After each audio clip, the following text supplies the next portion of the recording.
പരിശുദ്ധ ഫ്രാൻസിസ് മാർപ്പാപ്പയുടെ നിര്യാണം വളരെ ആകസ്മികമായിരുന്നു എന്ന് പറയാൻ നമുക്ക് സാധിക്കുകയില്ല. നമുക്കറിയാം, ഫെബ്രുവരി 14 പിതാവ് ആശുപത്രിയിൽ പ്രവേശിപ്പിക്കപ്പെടുന്ന സമയത്ത്, പ്രവേശിച്ചു കഴിഞ്ഞതിന് ശേഷമുള്ള ദിവസങ്ങളും വളരെ ഗൗരവമായിട്ടുള്ള രോഗം, അതിൽ നിന്ന് അദ്ദേഹം തിരികെ വരുമോ എന്ന് പോലും നമ്മൾ ഭയപ്പെട്ടിരുന്നു. എന്നാൽ അദ്ദേഹം വളരെയേറെ ഈ ഈസ്റ്റർ മെസ്സേജില് പരിശുദ്ധ പിതാവ് പറഞ്ഞതുപോലെ പ്രത്യാശ നമുക്ക് ധൈര്യം നൽകുന്നു, ധീരത നൽകുന്നു, ആത്മവിശ്വാസം നൽകുന്നു. ഒരുപക്ഷെ ഫ്രാൻസിസ് മാർപ്പാപ്പയുടെ പ്രത്യാശ വലിയ ഒരു ആത്മീയ ധീരതയും ശരീരത്തിന് ബലവും നൽകിയതുപോലെ അദ്ദേഹം തിരികെ വരികയുണ്ടായി. അദ്ദേഹത്തിന്റെ മരണം ഒരു ആത്മീയ യാത്ര തന്നെയാണ് എന്ന് ഓർമ്മപ്പെടുത്തുമാറ് പെസഹ രഹസ്യങ്ങളിലൂടെയൊക്കെ കടന്നുപോയി ക്രിസ്തുവിന്റെ പീഡാനുഭവം, മരണ ഉത്ഥാനങ്ങൾക്ക് സാക്ഷ്യം വഹിച്ചുകൊണ്ടുള്ള ഒരു കടന്നുപോക്കാണ് അദ്ദേഹത്തിൻ്റെതായിരുന്നത്. ഇപ്പോൾ സെന്റ് പീറ്റേഴ്സ് ബസിലിക്കയിലേക്കുള്ള ഈ യാത്ര, അത് ഈ കടന്നുപോക്കിന്റെ തന്നെ ഭാഗമാണ് എന്ന് നമുക്ക് ഓർത്തെടുക്കാനായിട്ട് സാധിക്കും. പ്രത്യാശയുടെ തീർത്ഥാടകരാകാൻ പരിശുദ്ധ പിതാവ് ഈ ജൂബിലി വർഷത്തിൽ നമ്മളെല്ലാവരെയും ആഹ്വാനം ചെയ്തു. ആ തീർത്ഥാടനം നമുക്ക് മുമ്പേ നടന്ന് പൂർത്തിയാക്കി പിതാവിന്റെ ഭവനത്തിലേക്ക് പോകുന്ന ഒരു പരിശുദ്ധ പിതാവിനെയാണ് നമ്മളിപ്പോൾ കണ്ടുകൊണ്ടിരിക്കുന്നത്. പത്രോസിന്റെ ബസിലിക്ക മാർപ്പാപ്പമാരുടെ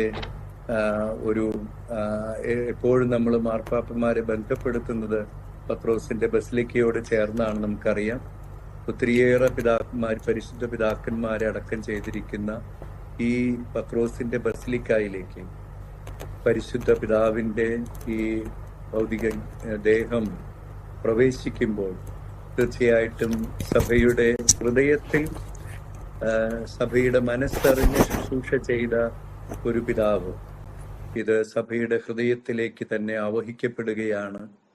നിത്യതയിലേക്ക് പിറക്കാനുള്ള ഒരു യാത്രയാണിത്. മാമോദീസ സ്വീകരിച്ച നമ്മൾ എല്ലാവരും സഭയുടെ ഉദരത്തിലാണ് വളർന്നുകൊണ്ടിരിക്കുന്നത്. നമ്മളുടെ നിത്യമായ ജനനം അത് മരണത്തോടുകൂടെ സ്വർഗത്തിലേക്കുള്ള ജനനമാണ് എന്ന് ഓർമ്മപ്പെടുത്തുന്ന വളരെ ഭക്തിനിർഭരമായിട്ടുള്ള നിമിഷങ്ങളിലൂടെയാണ് നാം കടന്നു പോകുന്നത്. പരിശുദ്ധ പിതാവ് എത്രയോ പ്രാവശ്യം ഇപ്പോൾ കടന്നു വരുന്ന ഈ പ്രധാന കവാടത്തിന്റെ വീഥികളിലൂടെ വിവിധ തിരുക്കർമ്മങ്ങൾക്ക് ഒരുക്കമായിട്ട് കടന്നുപോയിട്ടുള്ള വഴികളാണ് ഇപ്പോൾ പരിശുദ്ധ പിതാവ് കടന്നു വരുന്നത്. ഞാൻ പലപ്പോഴും 1-2 പ്രാവശ്യമെങ്കിലും പരിശുദ്ധ പിതാവിന്റെ തിരുക്കർമ്മങ്ങളിലെ, പ്രത്യേകിച്ച് പെസഹ തിരുക്കർമ്മത്തിൽ ഒരു പ്രാവശ്യം വൈദികരോടൊപ്പം പങ്കെടുക്കാൻ എനിക്ക് സാധിച്ചു.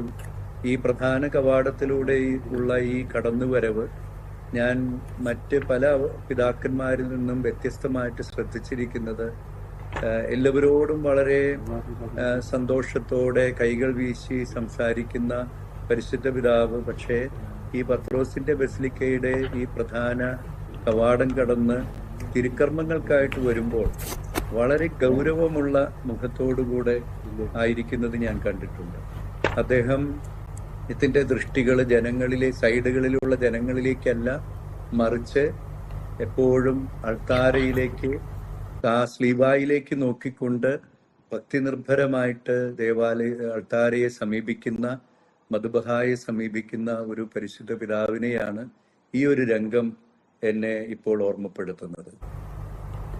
അതേ പിതാവെ, ഫ്രാൻസിസ് മാർപ്പാപ്പ പലവട്ടം ഈ ഒരു സെന്റ് പീറ്റേഴ്സ് സ്ക്വയറിൽ വിശുദ്ധ കുർബാനകൾ അർപ്പിച്ച് നമ്മളൊക്കെ ആശീർവദിച്ചിട്ടുണ്ട്. അവിടെയാണ് ഇപ്പോൾ അദ്ദേഹത്തിന്റെ മരണശേഷമുള്ള കാലം ചെയ്തതിനു ശേഷമുള്ള യാത്ര ഇപ്പോൾ സെന്റ് പീറ്റേഴ്സ് ബസിലിക്കയുടെ അകത്തേക്ക് എത്തിയിരിക്കുകയാണ്. ഇവിടെയാണ് അദ്ദേഹത്തിന് പൊതുദർശനത്തിന് വെക്കുന്നത്.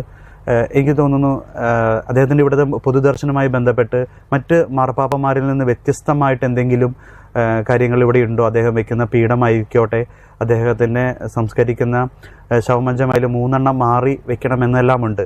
പക്ഷേ ഈ കാണുന്നതിൽ തന്നെയാണ് സംസ്കരിക്കുന്നത് എന്നുള്ള വാർത്തകൾ വരുന്നുണ്ട്. അതിനെക്കുറിച്ച് പിതാവിന് അറിയാമോ?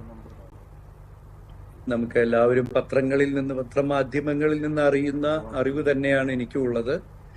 അദ്ദേഹത്തിന്റെ വിൽപത്ര പ്രകാരം അദ്ദേഹം ഇപ്പോൾ കാണുന്ന ഈ ഒരു ശവമഞ്ചത്തിലായിരിക്കും അടക്കം ചെയ്യുക. മൂന്ന് മഞ്ചങ്ങളിലായിട്ട് ആണ് മാർപ്പാപ്പന്മാരുടെ മൃതദേഹം അടക്കം ചെയ്യാറുള്ളത്. അതിന് പകരം അദ്ദേഹം ഇങ്ങനെ വളരെ ലളിതമായിട്ട്, വളരെ ലാളിത്യത്തോടുകൂടെ ഒരു ഒരു ഒരു ഒരു മഞ്ചത്തിൽ മാത്രം, മരം കൊണ്ടുള്ള ഒരു മഞ്ചത്തിൽ അദ്ദേഹത്തെ ഇപ്പോൾ അവര് ഒരുക്കിയിരിക്കുകയാണ്. പിന്നെ എപ്പോഴും വളരെ ഉയർന്ന ഒരു പീഠത്തിലാണ് അദ്ദേഹത്തെ വയ്ക്കാറുള്ളത്. അദ്ദേഹം അത് വേണ്ട എന്നാവശ്യപ്പെട്ടിട്ടുണ്ടായിരുന്നു. ഇപ്പോൾ നമ്മൾ കാണുന്നത് ഒരു ചെറിയ ഒരു പീഠം, ഒരു 1-1.5 അടി മാത്രമുള്ള ഒരു പീഠത്തിൽ അദ്ദേഹത്തെ എല്ലാവർക്കും കാണാവുന്ന രീതിയിൽ അദ്ദേഹത്തെ അവിടെ ഇപ്പോൾ അദ്ദേഹത്തിന്റെ ഭൗതിക ശരീരം സ്ഥാപിച്ചിരിക്കുകയാണ്. തീർച്ചയായിട്ടും അദ്ദേഹത്തിന്റെ ആദ്യത്തെ അപ്പിയറൻസുകൾ 2013 അദ്ദേഹം പേപ്പൽ ഓഡിയൻസിനെ കടന്നു വന്നപ്പോൾ തന്നെ നമ്മൾ വലിയൊരു വ്യത്യാസം കണ്ടു. അതുവരെ പരിശുദ്ധ പിതാക്കന്മാർ ഉപയോഗിച്ചിരുന്ന സ്വർണ്ണ ചകിതമായിട്ടുള്ള വലിയ സിംഹാസനം ഉപേക്ഷിച്ചുകൊണ്ട് തികച്ചും ഒരു മരത്തിന്റെ ഒരു കസേരയിൽ വെള്ള റെക്സീൻ ബാക്ക്ഗ്രൗണ്ടുള്ള ഒരു സാധാരണ ഒരു കസേര ഇരിപ്പിടത്തിലാണ് അദ്ദേഹം പേപ്പൽ ഓഡിയൻസിനായിട്ട് ആദ്യത്തെ ഓഡിയൻസുകളിൽ വന്നിരുന്നത്. അതിന് സമാനമായിട്ടുള്ള ഒരു കാഴ്ച തന്നെയാണ് ഇപ്പോൾ അദ്ദേഹത്തിന്റെ ശുശ്രൂഷയുടെ, വലിയ മഹായിടയനടുത്ത ശുശ്രൂഷയുടെ ഏറ്റവും അവസാനത്തിൽ നമ്മൾ കണ്ടുകൊണ്ടിരിക്കുന്നത്. വളരെ ലളിതമായിട്ട് അദ്ദേഹം മറ്റുള്ളവരുടെ, നമ്മളെല്ലാവരെയും കാണുവാനായിട്ട് കാത്തിരിക്കുകയാണ്. സഭ എപ്പോഴും എല്ലാവർക്കും വേണ്ടി എപ്പോഴും തുറന്നിട്ടിരിക്കുന്ന വാതായനമായിരിക്കണം എന്ന് സുവിശേഷത്തിന്റെ സന്തോഷം എന്ന തന്റെ ചാക്രിക ലേഖനത്തിൽ പഠിപ്പിച്ച അദ്ദേഹം ഇപ്പോൾ എല്ലാവരെയും സ്വാഗതം ചെയ്തുകൊണ്ടായിരിക്കും തീർച്ചയായിട്ടും ഇപ്പോൾ ആ ശവമഞ്ചത്തിലായിരിക്കുന്നത് എന്ന് നമുക്ക് ന്യായമായിട്ടും വിശ്വസിക്കാം. ഈ സഭയുടെ തുറന്നിട്ട വാതിൽ വാസ്തവത്തിൽ അത് ഒരു പ്രതീകം മാത്രമാണ് എന്ന് നമുക്കറിയാം. നിത്യജീവിതത്തിലേക്ക് എപ്പോഴും എല്ലാവർക്കും കടന്നു വരാവുന്ന ഒരു തുറന്നിട്ട വാതിലായിരിക്കും സഭ എന്നും എല്ലാവരെയും സഭയിലേക്ക്, പാപികളെയും പണക്കാരെയും പാവപ്പെട്ടവരെയും വിശുദ്ധരെ എല്ലാവരെയും ഒരുപോലെ ഈ സഭയുടെ വാതായനത്തിലൂടെ സ്വർഗരാജ്യത്തിലേക്ക് സ്വാഗതം ചെയ്യുന്ന ആ പിതാവിനെ ഒരുപക്ഷെ ഈ തിരുക്കർമ്മങ്ങൾ ഇപ്പോൾ ഓർമ്മപ്പെടുത്തുന്നുണ്ട്.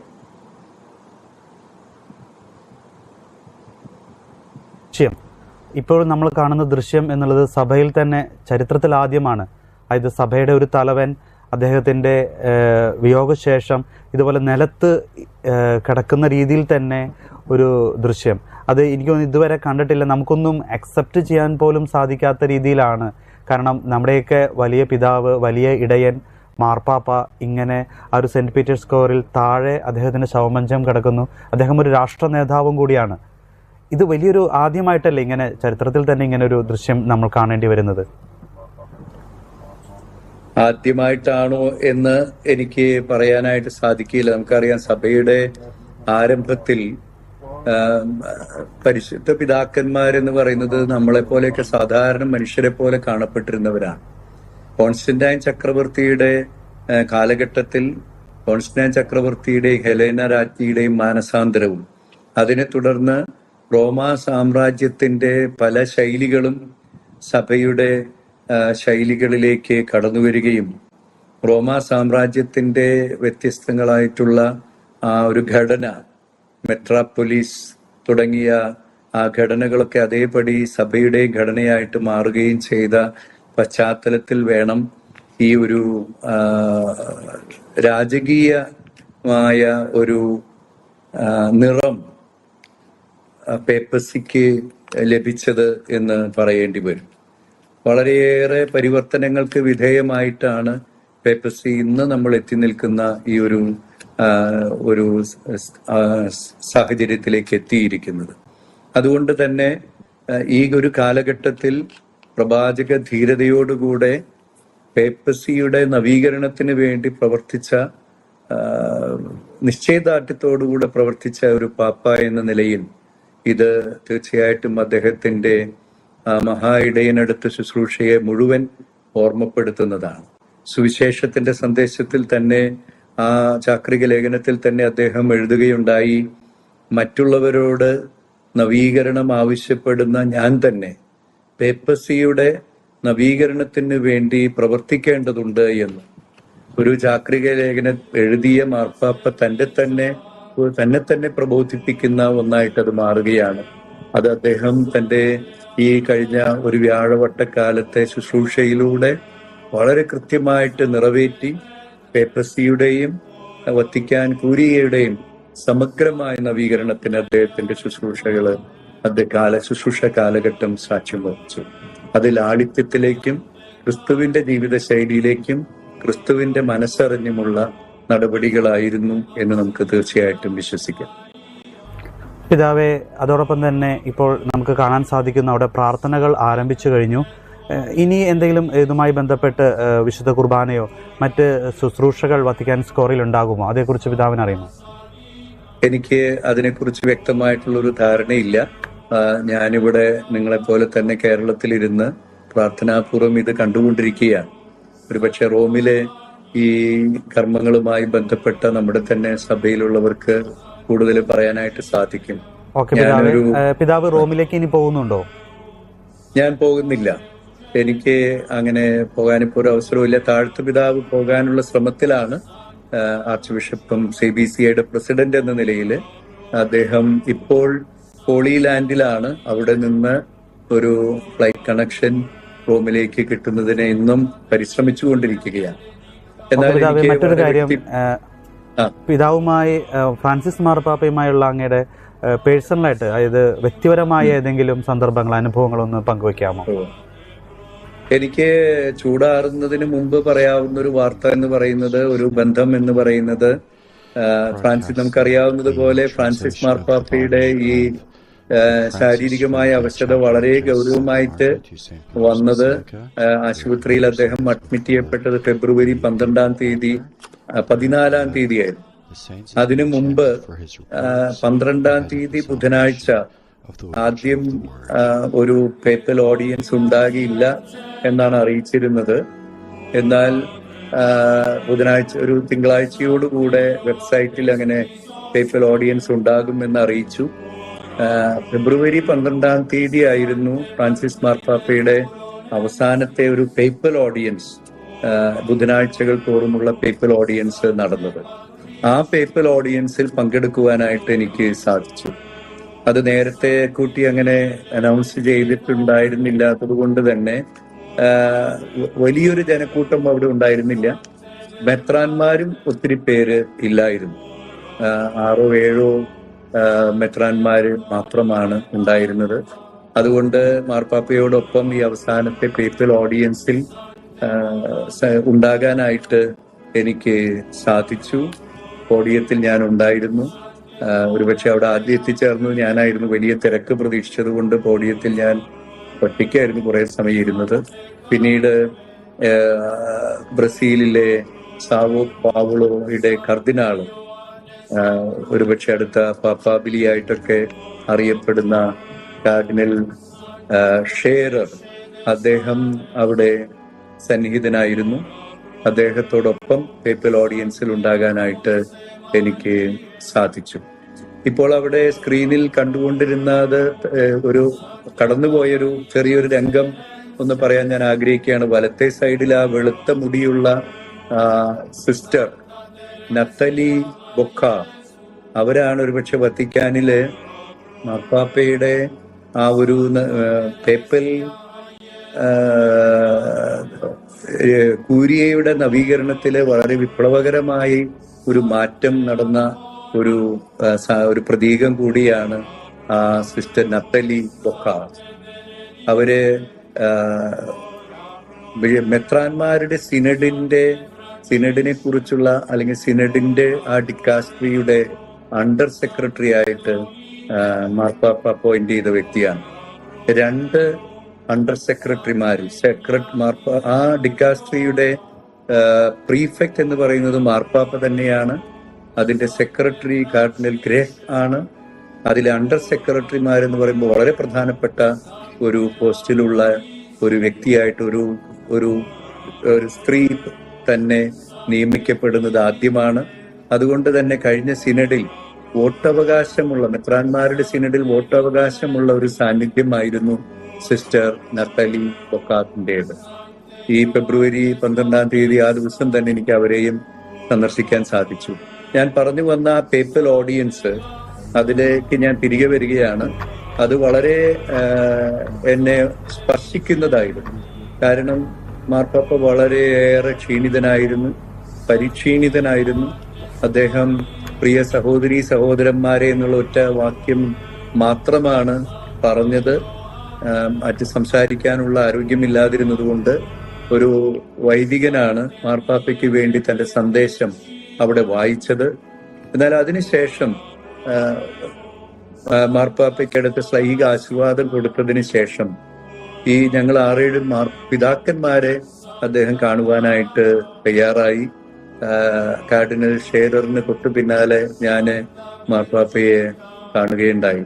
ഞങ്ങള് പിതാക്കന്മാരുടെ അടുത്തേക്ക് വന്നപ്പോൾ വളരെയേറെ ഒരു പുതിയ ഊർജത്തോടു കൂടി എല്ലാവരോടും ഇടപഴകുകയും സംസാരിക്കാൻ അദ്ദേഹത്തിന് സാധിക്കുന്നുണ്ടായിരുന്നില്ല. പക്ഷേ ഞങ്ങൾ പറയുന്ന വിശേഷങ്ങളെല്ലാം കേൾക്കുവാനായിട്ട് അദ്ദേഹം വളരെയേറെ താല്പര്യം കാണിച്ചു.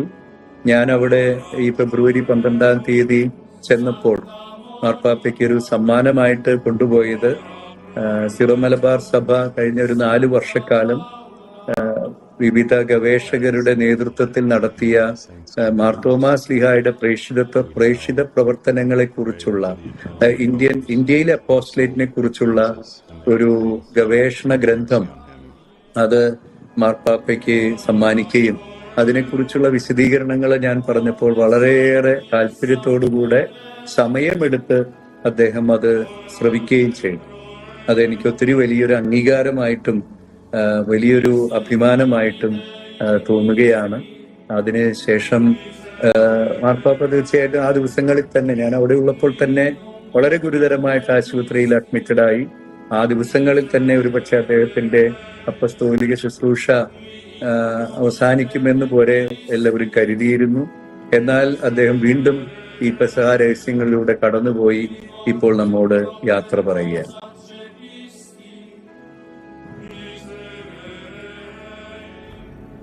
ഫ്രാൻസിസ് മാർപ്പാപ്പ ആശുപത്രിയിൽ നിന്ന് തിരികെ വന്നതിന് ശേഷം അദ്ദേഹം തൻ്റെ സാധാരണ ജീവിതത്തിലേക്ക് മടങ്ങി വന്നു എന്നുള്ളൊരു ചിന്ത നമുക്കുണ്ടായിരുന്നു.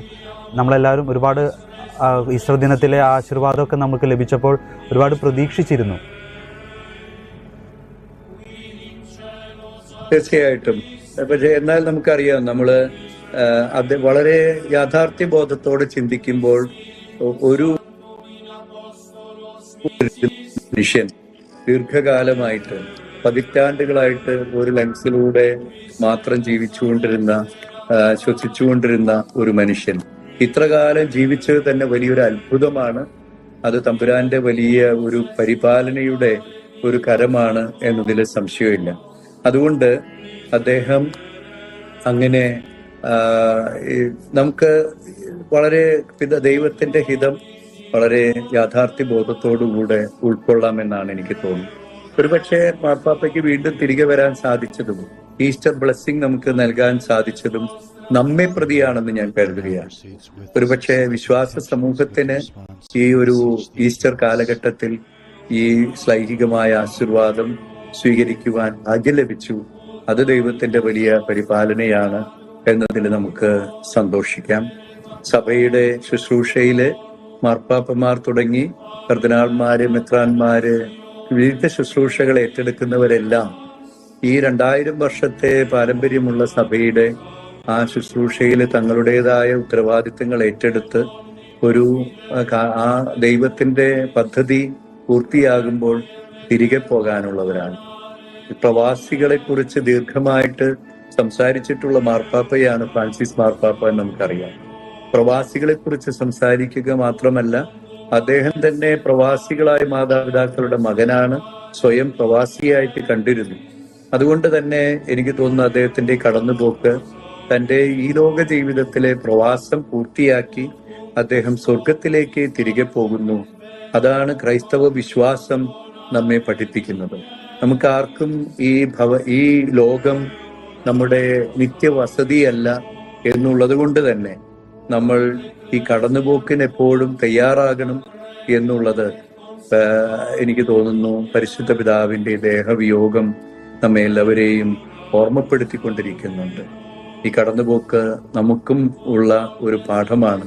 ഒരു ബസ്സിൽ സഭയുടെ ചരിത്രത്തിൽ നമ്മൾ നോക്കുമ്പോൾ, നമ്മളിപ്പോ ഒരു അകലെ നിന്ന് പുറപ്പെട്ട ഒരു ബസ് നമ്മൾ നിൽക്കുന്നിടത്ത് എത്തുമ്പോൾ അതിൽ നമ്മൾ കയറുന്നു. നമ്മൾ എത്തേണ്ടിടത്ത് എത്തുമ്പോൾ നമ്മൾ ആ ബസ്സിൽ നിന്ന് ഇറങ്ങി വരും. ഈ ബസ് തുടർന്നും ഇങ്ങനെ പോയിക്കൊണ്ടിരിക്കും. സഭയാകുന്ന ഈ തീർത്ഥാടക സഭ തുടർന്നുകൊണ്ടേയിരിക്കും. സഭയുടെ ശുശ്രൂഷകള് കർത്താവിന്റെ രക്ഷാകര പദ്ധതി അനുസരിച്ച് ഇനിയും അടുത്ത മാർപ്പാപ്പമാരിലൂടെ തുടർന്ന് മുന്നോട്ട് പോകുക തന്നെ ചെയ്യും. തീർത്ഥാടക സഭ എന്ന നിലയിൽ നമുക്ക് ഈ ദൈവിക പദ്ധതിയോട് ചേർന്ന് അവിടുത്തെ പദ്ധതിയുടെ നമ്മുടെ റോള് പൂർത്തിയാക്കുക എന്നുള്ളതാണ് നമുക്ക് ചെയ്യാനുള്ളത്. പരിശുദ്ധ പിതാവ് ഫ്രാൻസിസ് പാപ്പ അദ്ദേഹത്തിന്റെ ആ ദൗത്യം പൂർത്തിയാക്കി തന്റെ പിതാവിന്റെ ഭവനത്തിലേക്ക് തിരികെ പോകുന്ന ആ ശുശ്രൂഷയിലാണ് നമ്മളിപ്പോൾ പങ്കെടുക്കുന്നത്. അവിടെ നടക്കുന്നത് സകല വിശുദ്ധർക്കും വേണ്ടിയുള്ള നൊവേൻ ലുത്തീനിയ നടന്നുകൊണ്ടിരിക്കുകയാണ്. തുടർന്നുള്ള പ്രാർത്ഥനകളും അവിടെ തുടരും. ഒരു കാര്യം കൂടി പിതാവെ അങ്ങോട്ട് ചോദിക്കാനായിട്ട്, ഫ്രാൻസിസ് മാർപ്പാപ്പയെ നമുക്കറിയാം 266-ാമത്തെ മാർപ്പാപ്പ. പക്ഷെ സഭയിൽ ഒരുപാട് മാറ്റങ്ങൾ കൊണ്ടുവന്ന ഫ്രാൻസിസ് മാർപ്പാപ്പയാണ്. ഇപ്പോൾ നമ്മൾ ഈ കാണുന്ന ചടങ്ങിൽ പോലും ആ ഒരു മാറ്റം നമുക്ക് കാണാൻ സാധിക്കും. അദ്ദേഹം സ്ഥാനം ഏറ്റെടുത്ത ആ ദിവസം മുതൽ മാറ്റങ്ങളായിരുന്നു. ആശീർവാദത്തിന് പകരം വിശ്വാസികളുടെ മുമ്പിൽ തല കുനിച്ചു നിന്ന മാർപ്പാപ്പ. അപ്പൊ ഈ ഒരു മാറ്റങ്ങൾ കൊണ്ടുവന്നു, ഒരുപാട് മാറ്റങ്ങൾ കൊണ്ടുവന്നു.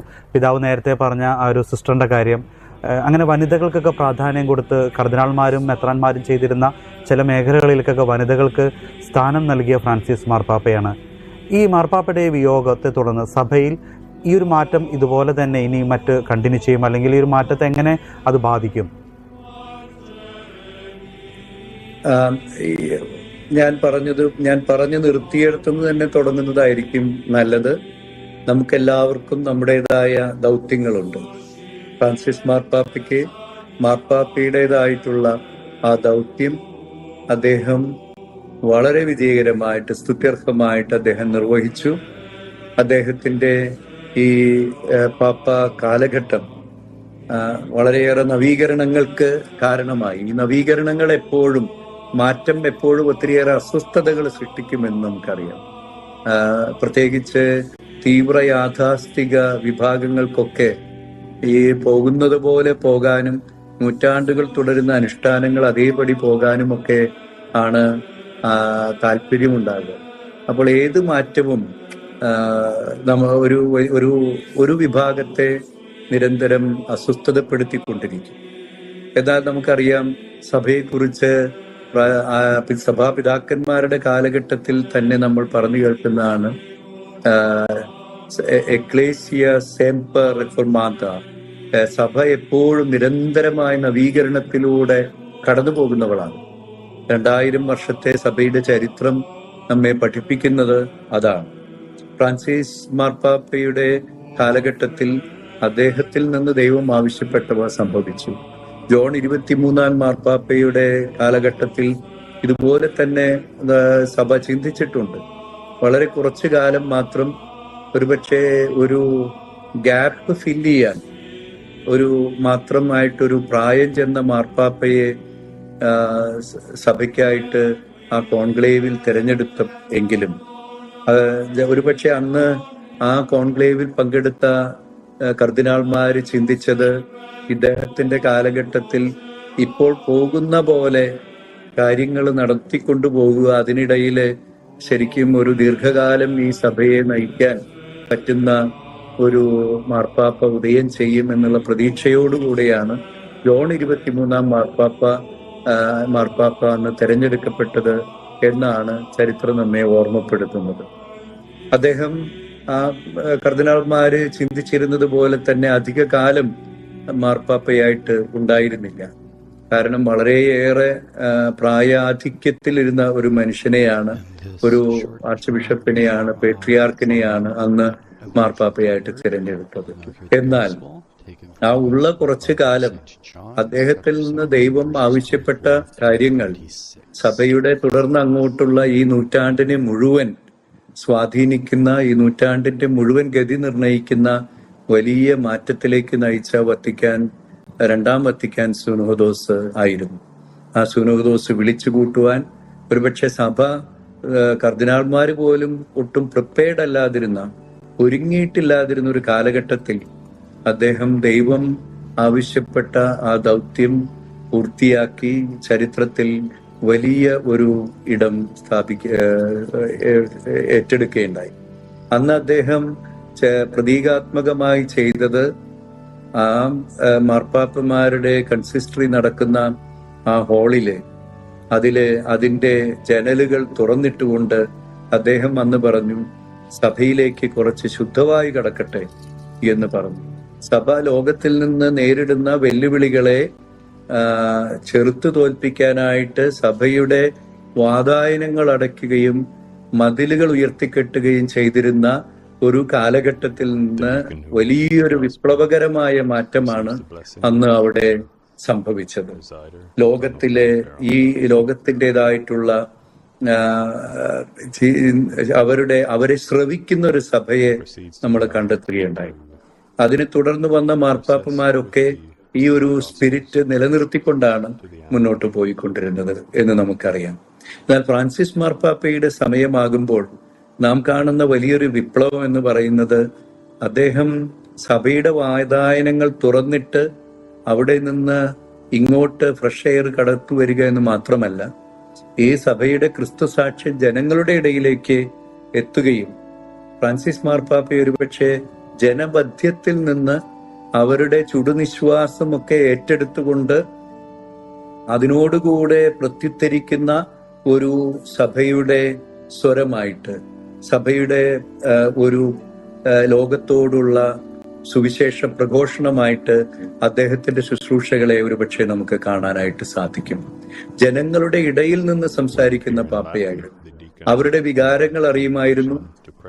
എല്ലാവരെയും ഉൾക്കൊള്ളാൻ അദ്ദേഹത്തിന് സാധിക്കുമായിരുന്നു. ആ ഒരു തലത്തിൽ വേണം അദ്ദേഹത്തിന്റെ ശുശ്രൂഷയെയും അദ്ദേഹത്തിന്റെ സഭാ നവീകരണ പ്രവർത്തനങ്ങളെയും നോക്കിക്കാണാനായിട്ട്. ഫ്രാൻസിസ് മാർപ്പാപ്പയുമായുള്ള താങ്ക് യു പിതാവേ. ഫ്രാൻസിസ് മാർപ്പാപ്പയുമായുള്ള അങ്ങയുടെ അനുഭവങ്ങൾ, ഫ്രാൻസിസ് മാർപ്പാപ്പയെക്കുറിച്ചുള്ള അങ്ങയുടെ കാഴ്ചപ്പാടുകളെല്ലാം നമ്മളുമായി പങ്കുവച്ചതിന് ഒരുപാട് നന്ദി. Thank you. നമുക്ക് തുടർന്നും പരിശുദ്ധ പിതാവിന് വേണ്ടി പ്രാർത്ഥിക്കാം.